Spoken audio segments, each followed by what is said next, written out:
100 мың теңге беріп жәннатты сатып аласың деген видеом қызу талқыға түсіп жатыр екен.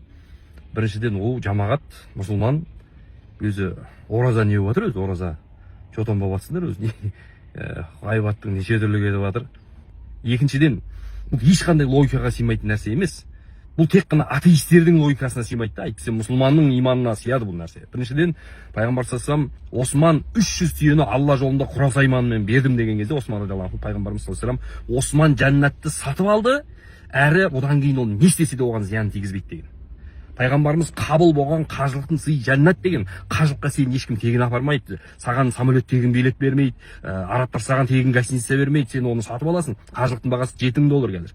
$7,000 сен қажылығың қабыл болып келсе, сен жәннаттық боласың. Бұл ешқандай логикаға сыймайды. Бұл ана Әбіләзов сияқты атамыз бар ғой, атеистпін деп өзін айтқан. Сол сияқты кісілердің логикасына сыймайды. Бірақ енді мұсылманға не жоқ деймін да. Одан кейін оны былай қоя қояйықшы. Мысалы, садақаны алайық.